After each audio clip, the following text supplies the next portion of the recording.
Hello and welcome everyone. My name is Natasha and I'm absolutely thrilled to be hosting another BorrowBox live webinar event, inviting you all to listen to First Nations advocate and award-winning author Thomas Mayo. Before we begin, we'd like to acknowledge the traditional owners of the land on which we are meeting and where you might be watching from. I am hosting this event from the land of the Wurundjeri Woiwurrung people of the Kulin Nation, and Thomas is speaking to us today from Larrakia country. We pay our respects to all elders past and present and acknowledge them as the original storytellers of the land. Some quick housekeeping matters. Our session is planned for about an hour where I'll be talking with Thomas about his latest book, Always Was, Always Will Be. And then we're going to open it up to you, the audience, where you can ask your own questions, and you can do this via the Q&A button at the bottom of your screen. We'll try and get through as many of those as we can. This event is going to be recorded and put onto our BorrowBox YouTube channel, which you can look at the end of next week if you want to re-listen, or share and tell your friends who were not able to be joining us today. We want to advise that this event may contain the names of deceased people. So let me introduce our guest, Thomas Mayo. Thomas is a Kurrarag Aboriginal and Cookagull Arrumballay Torres Strait Islander man. He is the National Indigenous Officer of the MUA and was a signature of the Uluru Statement of the Heart. He has been a leading advocate since its inception in May 2017. He is the chairperson of the Northern Territory Indigenous Labour Network and advises the Diversity Council of Australia and the From the Heart campaign. He's an executive member of the Northern Territory Trades and Labour Council. He has previously written 5 novels with Hardie Grant and has articles and essays published with The Guardian, The Griffith Review, and the Sydney Morning Herald. He wrote Finding the Heart of the Nation, Finding Our Heart, Dear Son, Freedom Day, and co-authored the Voice to Parliament Handbook with Kerry O'Brien, which won the 2024 Arbery Award for Social Impact Book of the Year, General Nonfiction Book of the Year, and the Book of the Year. Welcome, Thomas. So lovely to be speaking to you this evening. Thank you, Natasha. I know that we have got people from all around Australia, New Zealand, and even the UK that have been tuning in.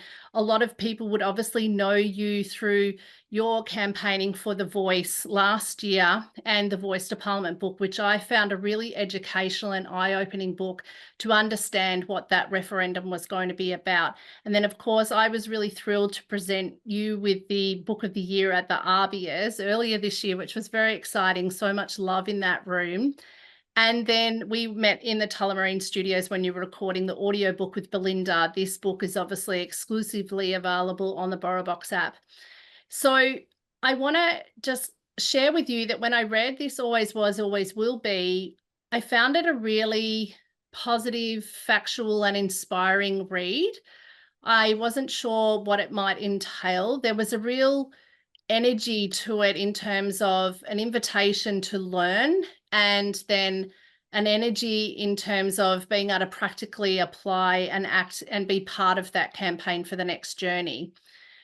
I wanted to go back though before the book was written and just ask you to reflect a little bit about the night of the referendum result, October 14th. It had been a hectic year for you, probably indeed a hectic 6 years in the lead up for that campaign.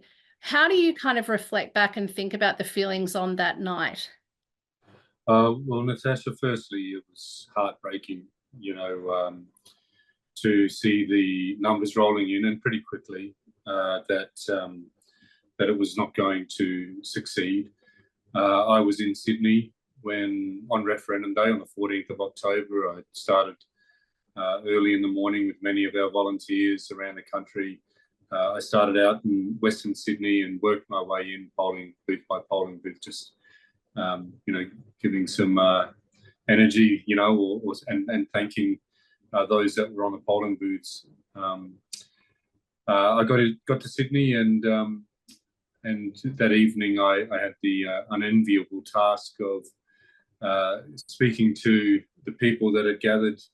I can't remember the name of the club that we were with, all of the cameras from all the various media organisations on me, and it was as the numbers were rolling in. So it was very tough. The day after, just dragging the pieces of my broken heart along the ground to, I stayed in Coogee at Coogee Bay Hotel. I decided not to go home for another week. I'd only been home 25 days that year, but my wife and I had agreed that I should write something, whatever the result. And being home and writing to a deadline is, I'm not the most fun person to be around. They're not very present. So I got stuck into the writing for a week, wrote a piece for the Saturday paper and the Meanjin journal. And then I finally went home. And when I was home, I had a hero's welcome, really. My family had missed me a lot. I have 5 children, so I think I'm qualified to write a book about fatherhood and several children's books. But got home and just spent time with family. My favourite things to do with my family are fishing and camping. So I did some of that. And I write about some of that in, how I healed at the beginning of the book. I love that story with your daughter and your son going out on country and fishing, and the whole ritual of being with family as a way to kind of take time and take stock and to heal and kind of think about what next. Is that your family must have missed you during that time, but I would imagine they were very proud. How did you use that time being back where is home for you in thinking about where you might then want to take the journey for yourself next? Well, they were so proud and they missed me so much that my dad jokes were funny again for a little while. It's nice. But just enjoying that time of year here, it's getting close to that time of year again now. It's almost a year on. The build-up season and waiting for the heavy rains, those heavy tropical rains. And when they come, it's just a wonderful time to be in Darwin. It's cool, and you don't need aircon or anything like that. Just the louvers are open, the house is open. And it was during that time that I was speaking with my wife about what's next, and had already been asked many times, what is next? How do we continue to work towards justice and recognition for Aboriginal and Torres Strait Islander people? What do we do to close the gap, given that this has failed and it was understood to be so important to closing the gap? And I knew that there wouldn't be anyone really, or there wouldn't be a strong voice to answer that, because that's what we had tried to establish. I was so passionate about a voice because it would have given us the means to have debate and discussion through representatives that we chose as Indigenous people, and for regular consensus to be reached so that we could guide the public and the government, in how they make policies in that area. So I thought, well, it's incumbent on me as someone that people look to throughout the campaign to give them that guidance. And that's when I decided to write Always Was, Always Will Be, because I thought it was my duty to help people understand. So you take that time, a couple of months, and then you start to write, I think at the start of this year, in kind of having as your aim to then provide a pathway for people to be able to answer that question, what's next? You've split the book into 3 parts, and you begin with part 1, which you've entitled Hope. Why did you decide to lead with that as the first opener to the book? Yeah, I just fundamentally, I understood that that's where we needed to begin. My own sort of suffering through that time of feeling rejection, both individual and collectively, the worry and concern about how we could move forward after such a sort of rejection of a generous proposition, really just an advisory voice guaranteed by the Constitution. So I knew we needed to start at hope, and I didn't know how to write about hope. I don't read self-help books. Fortunately, I'm pretty calm, and it takes a lot for me to stress. And and I've had good mentors and guidance throughout my life. So I had to figure out how to write about hope,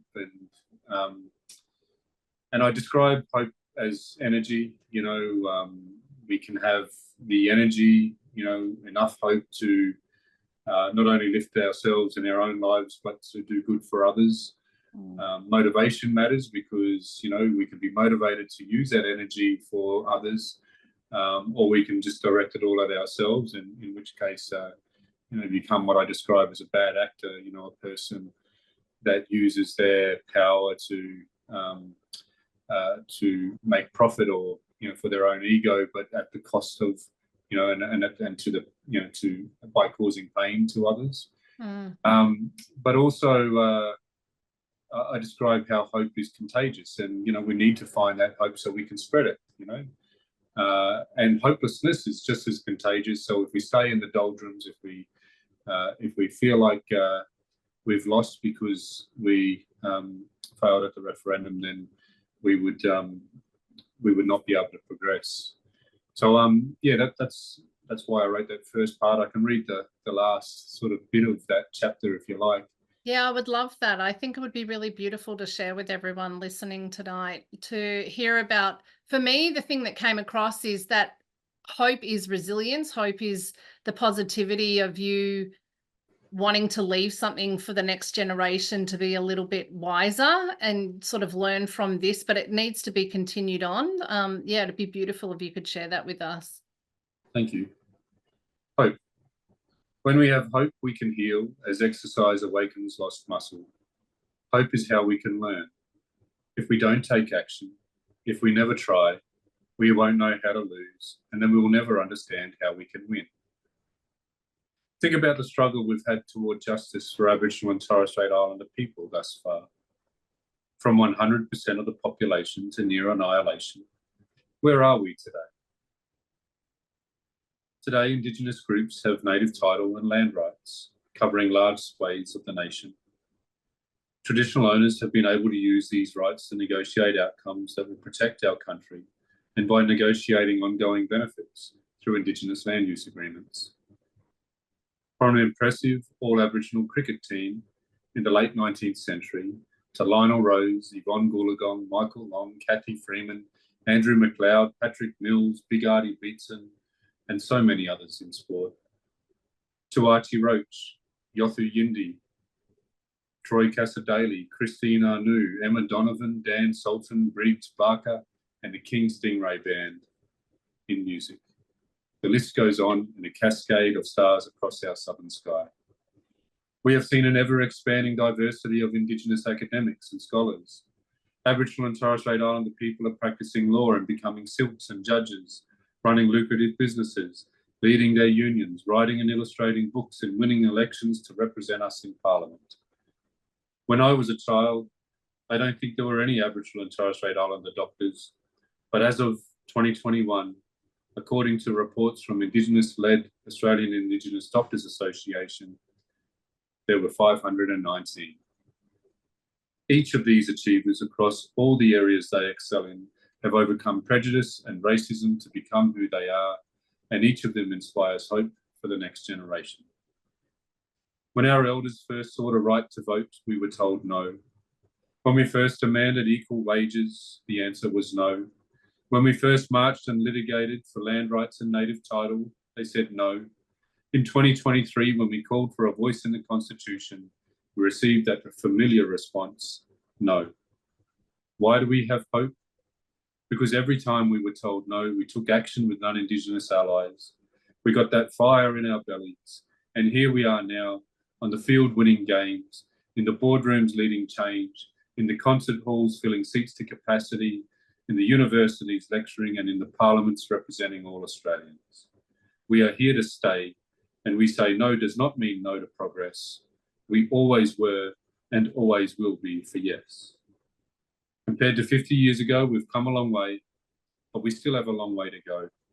The statistics, the reality on the ground in many Indigenous communities, in the prison cells and on the hospital beds, are a crying shame. Our gains are under attack. If you are walking with us, we must find our energy and give hope to others. If you are First Nations, continue to be loud and proud. Fight for your rights with the commitment and determination of your ancestors. Why have I written this book? The answer begins with the love of my family, community, and fellow Australians. Why are you reading this book? The answer is that you care. Together, we have hope. It's so powerful just to hear it again. I mean, I've listened to it and I've read it, and then hearing you now. And one of the things that I think is really beautiful is how you kind of blend in the history and the path that has happened, like you say, over the last 50 years of quite dramatic change, and how there's still a long way to go. And then using that as a kind of a call to both First Nations people and then also, you know, non-First Nations people who want to come on that pathway, to kind of not get despondent about what happened. Yeah. I mean, we have to remind ourselves of what we've achieved. You know, it's just, I think the bad actors, those that fear-mongered and confused Australians to cause them to, to cause many who might have voted yes to vote no. I think people need to understand that we didn't fail last year. We reached 40% support. It's close to half of Australia. And many Australians, I think all of those that voted yes with the certainty that they were voting for change. And so I had to remind people that we had always experienced rejection every time we've tried to do something, and it's no different this time. But with time and with commitment and by building that allyship, we always achieve yes. I think the framework of that was really a surprise to me, and yet it made so much sense. In part 2, you then move on to a section that you have titled Learning from the Past. And Amani Francois, who writes a beautiful foreword to this book, makes a comment that harm is not a relic of the past, but something that needs to be addressed now. And I feel like a lot of people were understanding that if we don't understand what has happened before, we can't come to terms with and then make the changes that are necessary. I was a teacher in my past life before working here at BorrowBox at high school for 11 years. And so taught Australian history, which had also looked at Aboriginal culture and history. But even I, who knew many of the things that you were talking about, there were some still surprising incidents that you go through in just really clear, calm, logical, factual kind of process of the overview of what's happened. And I guess you had made a statement about how you were wanting to write a book that was for people who had come from all knowledges, bases, maybe different education, job, those kind of things. Is that what you were wanting to be the lesson in that second section? Yeah, absolutely. We need to understand what has happened in the past to understand how we can make change and how we get to, the progress that we need. I think I also wrote this to people that voted no as well. This isn't just for supporters. This is for people that have an open mind.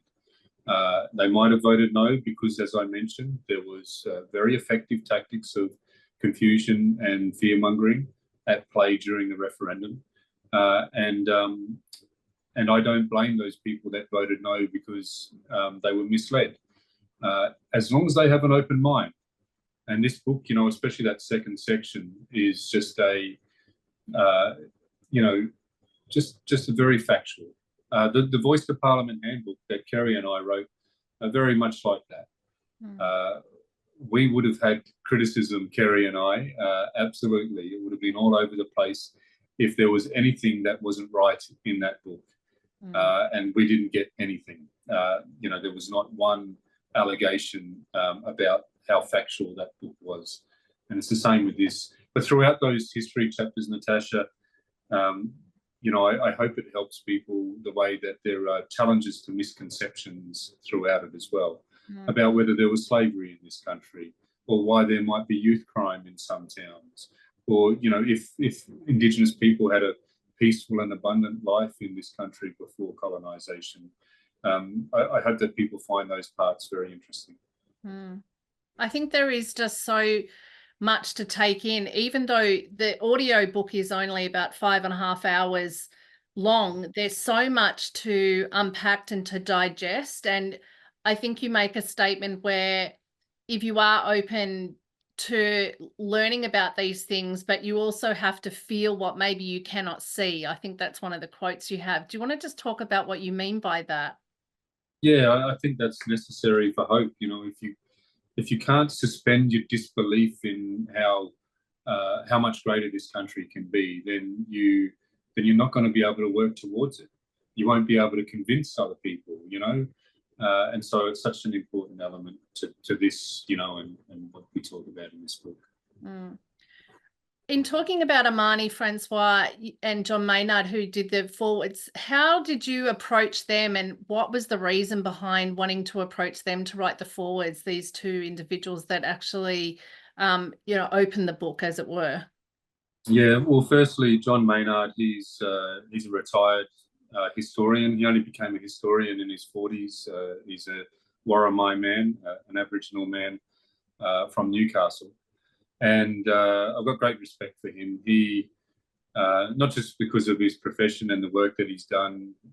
For example, he wrote this brilliant book called A Fight for Liberty and Freedom, which is about his grandfather. His grandfather was the leader of the Australian Aboriginal Progressive Association, the first all-Aboriginal political organisation that did much of the early work towards the 1967 referendum. And some steps towards justice that they achieved. So I invited him to write that. And then I thought, when I saw young Amani, she's a young Aboriginal woman from Alice Springs. I saw her in an ABC article, and she had some very important things to say. And she was, I think, wise beyond her years. And the way she articulated herself about youth crime and the social work that she was doing as a young woman inspired me, and so it caused me to reach out to her and invite her to get a young person's perspective to begin the book. I think it's a really nice balance with the two of them there. Yeah, yes, she did a great job. So after we move on from those first two parts, hope and then learning from the past, we come to the third part, which is called What's Next. This is a very optimistic section that, you talk about, and you've just mentioned earlier, there were 60,000 volunteers that got on board with the Yes for the Voice campaign. There were 6 million people who voted yes in Australia. And I guess, wanting to kind of use that momentum, that must have guided how you wanted to kind of look at that third section. Yeah, it's about action, the third section. It really is. And the tools that people need to take action. By then, I hope I've reinvigorated people with hope. And the other chapter in that part is about the Uluru Statement. And I say to people, continue to use it, continue to read it, continue to share it. They're still powerful, eloquent, and beautifully put together words. But that last part is about then just, okay, what do we do now? The first of those chapters is understanding what we're up against. And it's the only place in the book where I really sort of go into some analysis of what happened at the referendum, because I didn't want to do that with this book. There's already, several books out there that analyse what happened in the referendum. This book is about action. It's about hope and action. So, but it was important to do that. And it's where I talk about bad actors and those sorts of things. There's a chapter about flooding the zone with truth and hope, because it's a play on words on that Steve Bannon Trump-style campaigning, flood the zone with shit. And they certainly flooded the zone in that way during the referendum. It was just shocking. We couldn't get hardly a word in once the No campaign had ramped it up, and the media were just really failing us. and they just flood the zone with all of this disinformation. So to help us to understand what they're doing, but then also to help us to understand how we can fight that, how we can push, create our own momentum, about what the truth is. And so in that, I have some sort of handy, here are the lies that you will continue to hear about Aboriginal and Torres Strait Islander people, and here are the responses that might help you in your conversations. And then the last bit, after some words about familiarity, is quite practical, and what individuals can do, what organisations can do, and finally, what governments should do, and then how to get consistency in those things. I think it was really good for me to have a look at even the section about the guides to protocols, because I think as a non-Indigenous person, you kind of want to make sure that you're being respectful and doing things, correctly, that has respect for the people that you're talking with, or maybe working with, or going to be doing an activity with. And so those guides on the protocols, and then just even being able to not just debunk those misconceptions or lies, but then how do you work with the Indigenous people is really important and practical with those action steps. And I think it did really acknowledge where people might be coming in, again, like from that knowledge base, but also how they might be doing it in their personal life or in their work life, not just as a political thing, but how it's an everyday thing. And there might be people who haven't met, I think you actually say in the book, like there might be people who haven't met an Indigenous person at that point in time, and then feel comfortable about being able to open up that conversation. Yeah, that's why there's an entire chapter on familiarity. It's so important. And I say it's easier to believe a vicious rumour about a stranger as compared to a rumour about a friend. It was shocking as a board member of the campaign for Yes, even though it should be fairly obvious. But when you're working in these circles, you're used to everybody's having some, when people meet you, then they get to know you. But it was shocking that so few Australians in the research showed us that few Australians had met an Indigenous person or had a personal positive relationship. And so familiarity really matters. And I noticed throughout the campaign that the most active volunteers had met or come into contact with our culture and our people.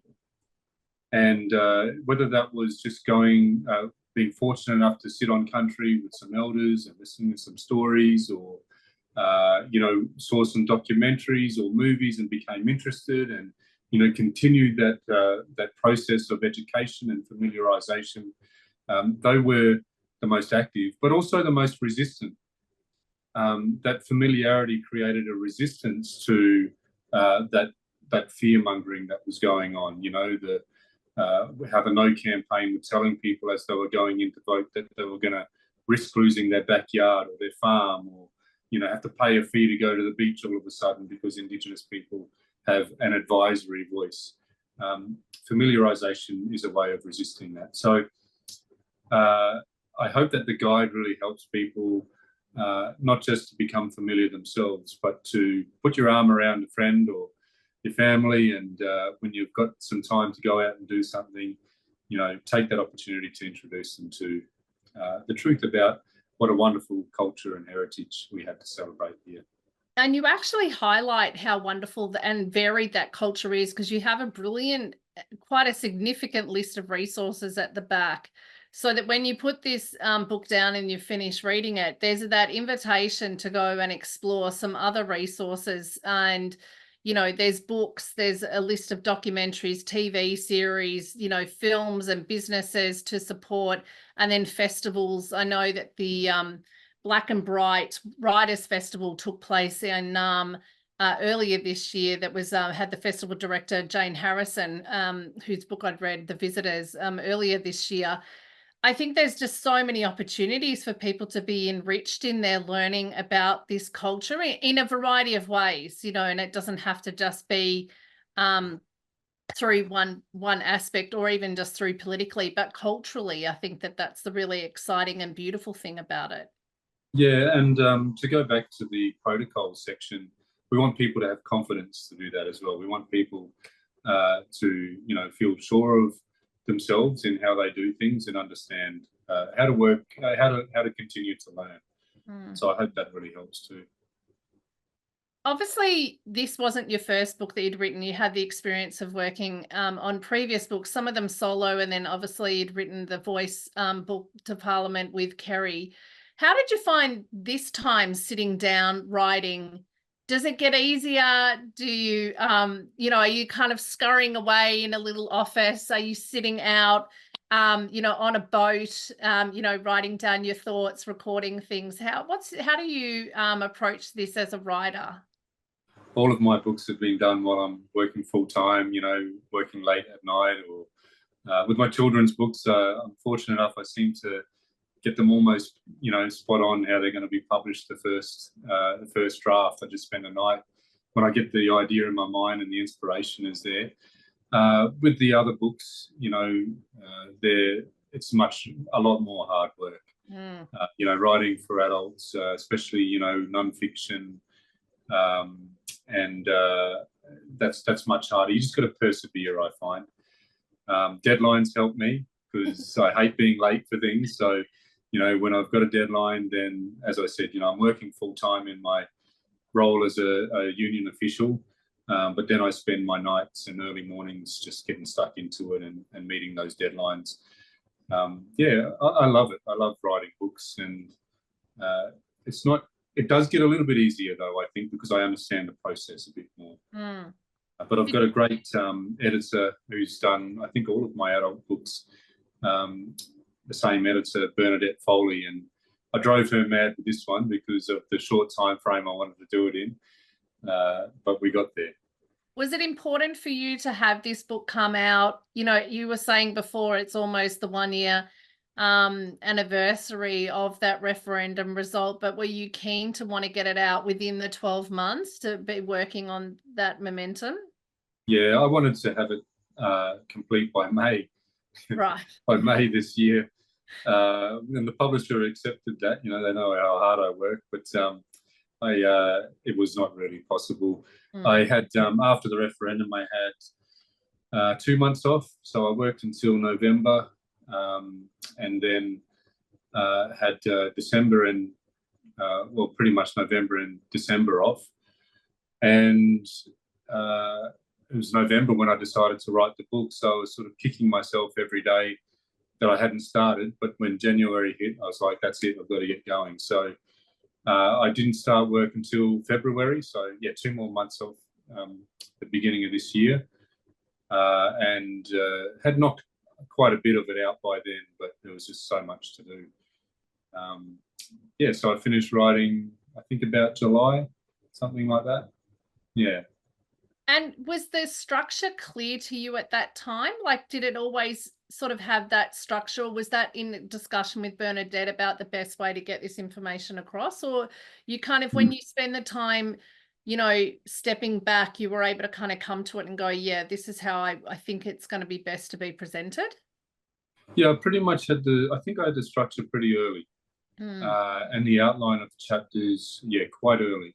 There was some jigging around, some changes that we did at the very last weeks, such as the very practical listy parts, like in how to become familiar. There was the suggestion by the publishers that I move all of that stuff to the back, to the end pages. I wasn't as convinced. I wanted it to be both. I wanted it to still be quite obviously a practical book as well with those lists. I thought there was enough storytelling and narrative stuff through the rest of the book. The compromise was the very lists of documentaries and musicians and those types of things are in the end pages, but the protocols and the truth and lies section the what's next, those activities that people can do and actions, that is still in the main part of the book. I think it's a great list, I have to say, for everyone listening in tonight, to use that list of resources at the back and kind of have it as a tick list. I mean, I was quite happy to know that I'd read quite a few on that list. And if you're looking for something to read next, then that list is a really great starting point of all the books. I'll just put the call out to the audience that if you've got a question that you'd like to ask Thomas, then please submit it via the Q&A button at the bottom. And while we're just getting those questions to come through, I might just ask you about the process of recording the audiobook. Obviously, you're a very proficient and respected speaker around the nation and and wrote this book. How did you find the process of actually recording it in the studio? And obviously this wasn't your first time because you had done it with the Voice to Parliament. Does it, how do you find that process of just being in the locked in space? Yeah, it was a bit more intense this time in some ways, because last time it was Kerry and I think there's less words in the Voice to Parliament handbook, not by much, but so I was on my own, but it's great. It's a great process for those listeners that have, those who are watching that haven't learnt about it. Basically, you're in this little booth, recording booth, studio, and it's very efficient. You've got a person sitting outside, the technician guy is out there, and you're reading along. And then if you make a mistake or if you want to change the emphasis on something, the technician very easily just sort of, you're listening to he presses a button and you're listening to your own voice, and then you pick up from where you were, sort of thing like that. So it's very efficient. It's cool magic. I think it's very cool magic, I have to say. It's so cool. Yeah, you guys are brilliant the way you do it. Managed to do it in 2 days, and through that 2 days, I was in and out of Zoom meetings. So you guys needed a lot of patience to work with me. What was the guy's name that was my technician? So Will, yeah, Will. How could I forget that name? My son's Will. Will was great. Yeah, it was good to work with. And I thought we'd just go over to a question now. So there's a question that's just come in from Carla. I heard that your previous book, Dear Son, is becoming a stage play. They live in Queensland. Can you tell us about it? I think that's I'm really excited. Just behind you on the shelf there. Yeah. This is Dear Son. Dear Son, letters and reflections from First Nations fathers and sons, and it's as the title suggests, it's a anthology of letters, bookended, a long letter to my eldest son and a short letter to my father, and then we've got Stan Grant, Troy Cassadaly, Joe Williams, and a whole lot of other guys in between, and I've written poetry and aphorisms in between as well, in between those letters. So I'm excited. It's going to be made into a play. It'll first be performed in Brisbane at the Queensland Theatre Company. So yeah, really, really excited about that.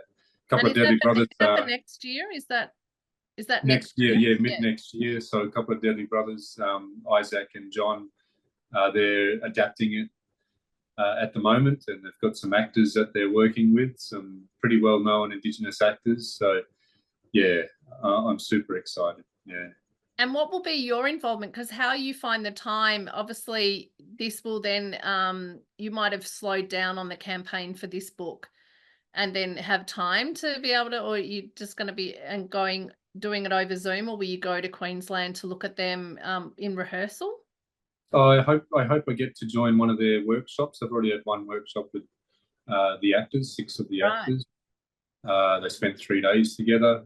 So hopefully I'll be able to join something like that and, interact and, share some ideas and all that sort of stuff. I'll mostly be hands off though. I trust the professionals, and I'll just be offering some guidance where I can. Yeah. I think it's an important topic too, like for anyone that doesn't know about this book, Dear Son, just that idea of the role of fathers. There's been so much mentioned, obviously, about toxic masculinity and just being a good role model. I think it's going to be a really interesting production coming off the back of that really great book. We've got another question here from Reese. I learned about the main story of Australian Indigenous people through a book by John Pilger.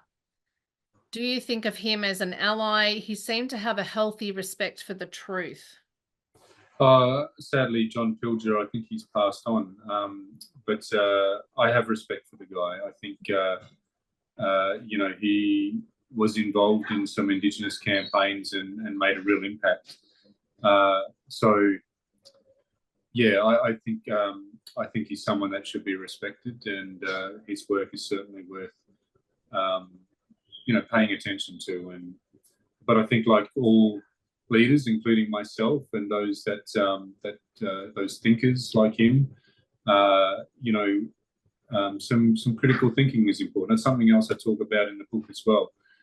Critical thinking is just so important going forward, and I offer some advice about that in here. So. Someone's just asked if they wanted to get their work out there, writing poetry, what do you recommend? There's an idea there to help you might be the competitions that are run by publishers or state libraries and state governments and territory governments. You might keep your eye out for those opportunities to publish your work and to enter them into those competitions. Also, I think there's some poetry journals around. You might submit your work to those. What is it called? Outlander or Overlander, this one. But anyway, yeah, I hope those ideas help you out. I'm no poet. I was a wharfie.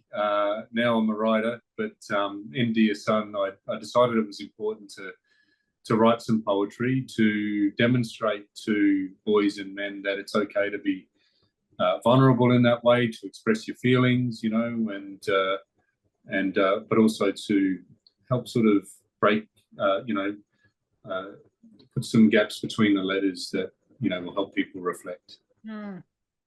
You obviously talk about a lot of authors and elders and content makers in the book that have influenced your writing. I know you mentioned Noel Pearson a number of times in the book. Who else are kind of the people that have mentored you to kind of, be an advocate for this whole campaign, and sort of that you have perhaps maybe consulted during the course of the writing of this book? I'm not sure. Yeah, some of those elders sadly have passed on that I was at Uluru with, and in the early days of the campaign. I think it's important for people to remember the opportunity that we had last year to recognise Indigenous people in our Constitution. With the simple act of listening, through an advisory voice, something that had been worked on for decades and decades. People like Uncle Sol Belair is someone that I think about. Those that came before him, Chicka Dixon, who was a wharfie like me and a trade unionist. People like them, my own father, even though he was quite harsh and tough on me, continues to be an important person in my life. Perhaps that's where I get my resilience from, that tough sort of breed of Torres Strait Islanders from that age that really sort of build a platform that we should never take for granted. Heidi has said, not a question, but a compliment, to say you've completely blown me away with the fact that you've written several books while working full-time and raising 5 kids. And you've given me the inspiration I need to get cracking with my own book. Thank you. So all the best, Heidi. I hope you get it done. Persevere. We have another question here.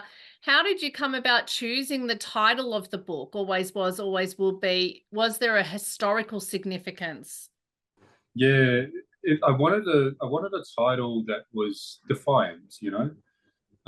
We'd just been rejected, and some were very quick to say, some of those that had opposed it, that it meant that we could go backwards now, that there should be no process of helping Australians understand the truth of the past. There shouldn't be acknowledgement or welcome to countries anymore. And there shouldn't be a voice for Indigenous people in any form. This was something that one of the reasons why I wanted a title that was defiant, and always was, always will be, is one of the favourite slogans of Aboriginal and Torres Strait Islander people when we're rallying or, you know, giving ourselves pep talks. The title means, you know, the slogan is always was, always will be Aboriginal land, Aboriginal and Torres Strait Islander land, I should say. So it was in the back of the book, there is a note about where many believe that the slogan came from. And Uncle Jim Bates and Uncle William, they were having a discussion on country around some protests around protecting country. And that was back in the 1980s, I think you say, don't you? Yeah. Yeah. Yep. And Uncle William said, "Dad, it's not your land anymore. White fellas own it." And Uncle Jim replied, "No, they only borrowed it. It always was and always will be Aboriginal land." And it was Laura McBride, the Australian Museum, who put together the explanation of where it came from. I thought it was good because I hadn't been familiar with where that had started. Gail in South Gippsland says,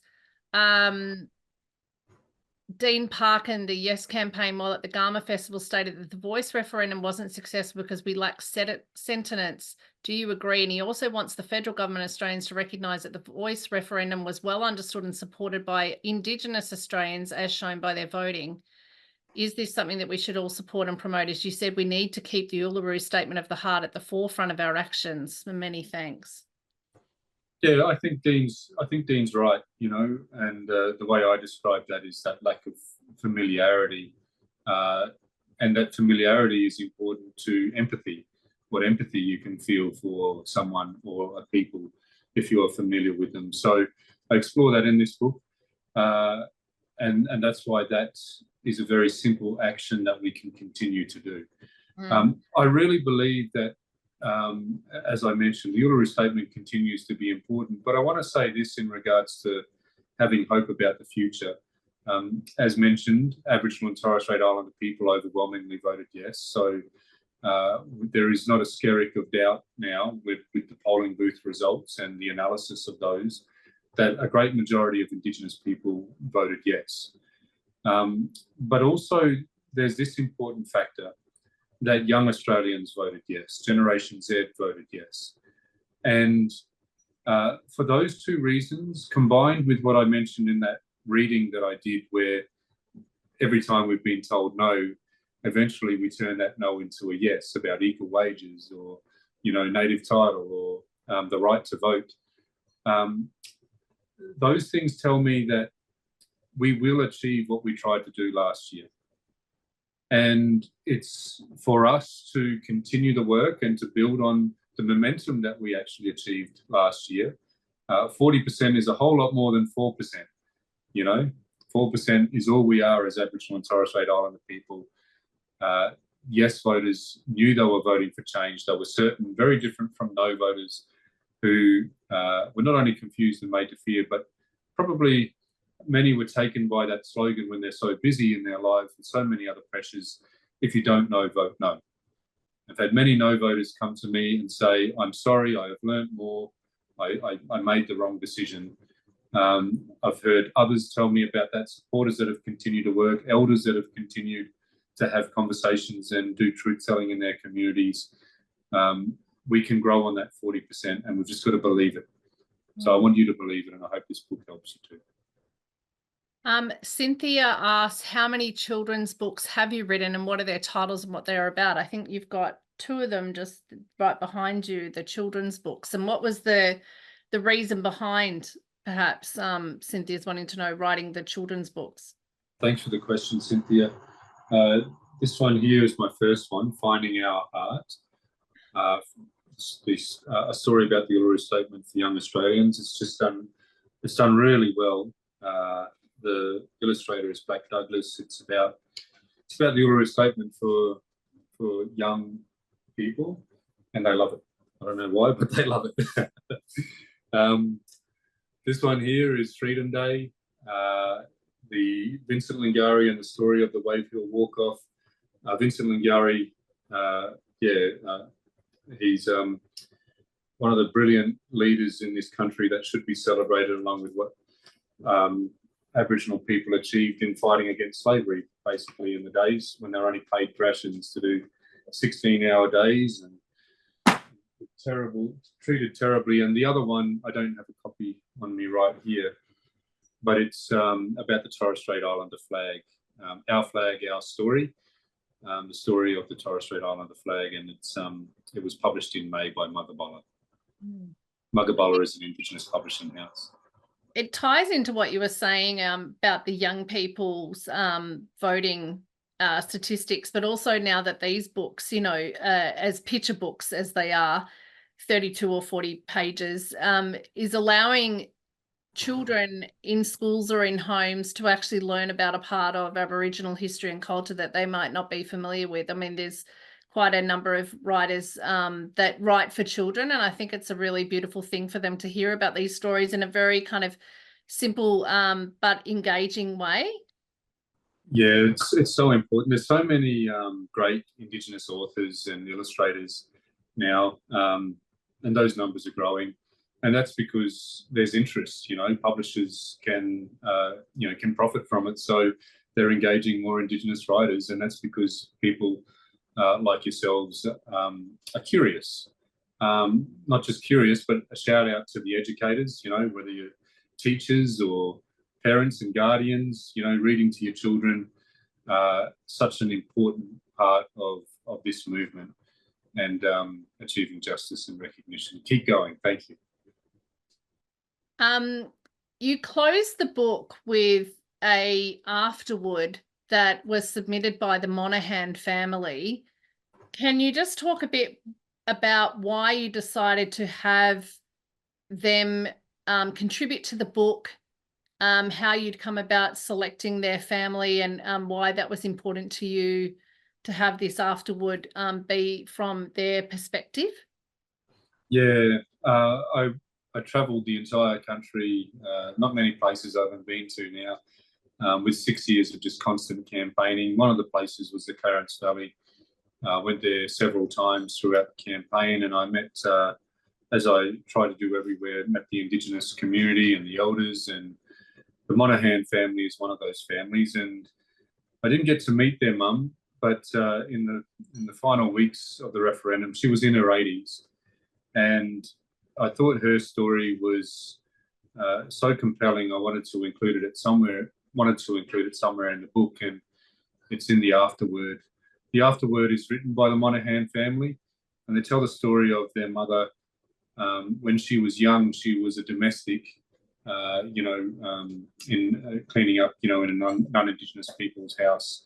One of those basically working for rations sort of type of setups. And when she went to vote, when she was a young woman, she was turned away at the polling booth and humiliated. And so Ani Shani is her name. She didn't vote again for the rest of her life until the referendum. And she was inspired by the opportunity and the hope that it gave her. And so she voted for the first time. She wrote a few words in her hope. She was wanting to inspire others to vote yes by sharing her story. And so the Monaghan family writes the afterword and include her words. She passed away in January of this year. So it's both a sad story, but very hopeful. And I'll just read the last words after hers. And the subtitle here, the last words in the book, are an invitation from Thomas. Ani Shani and her family are an inspiration, along with many lovingly defined Aboriginal and Torres Strait Islander families across this great country. Dear reader, you are an inspiration with them. You have cared enough to listen. You have committed to take action. You are with us, and we are millions in the Australian population. We who dare to hope. I invite you now to use the roadmap in this book to keep walking toward justice and recognition for First Nations people. Take the lessons from the past to avoid the hazards along the way. Use the tools I and others can offer you to build bridges. March on past those who will try to humiliate us. Build a fire in your belly. Never give up. Just such a seats going just down. such a generous invitation to all of us to walk together.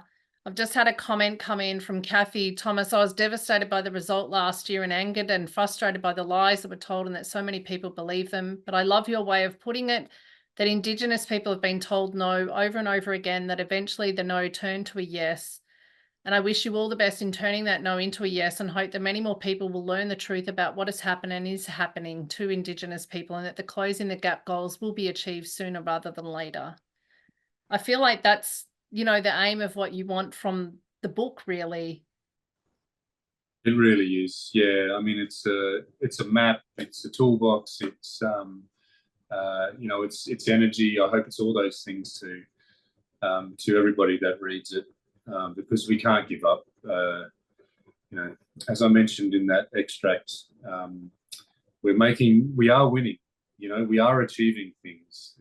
Both our allies working with us, and as individuals, and in our groups. But there are those that want to take us backwards now. So dust yourselves off, you guys that are willing to listen.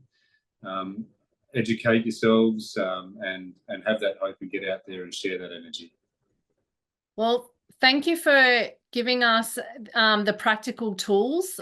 Again, like I said at the start, it is such a positively affirming book about how we can continue this fight for recognition and for justice. It's a really accessible book. It's 5.5 hours on the audio book. It's a slim read that I think, you know, people need to pick up and just take the time to be open, like you say, to learn something.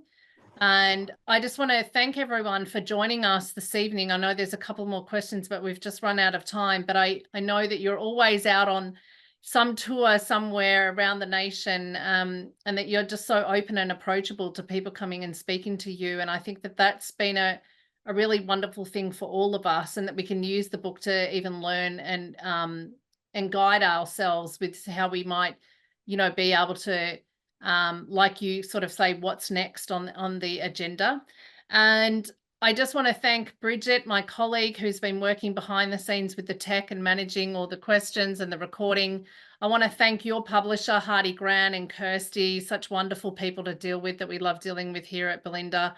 To all of the audience, thank you for your questions. Thank you for coming in with an open heart and an open mind, and thinking about this book that you will be able to download from your library on the BorrowBox app. As you all know, if you are watching this, I would assume that you have a library membership. You can get the BorrowBox app free, and then download as an ebook or as the exclusive audiobook, and hear Thomas read it himself, as he's just read sections of it today.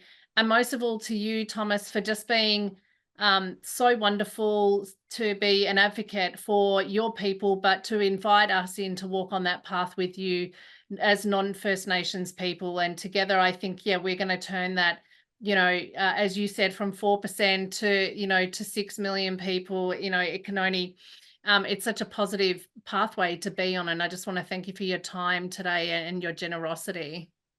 Thank you, Natasha. Thanks so much. Really appreciate it. Thanks, everyone, and have a good evening. Thanks, everyone.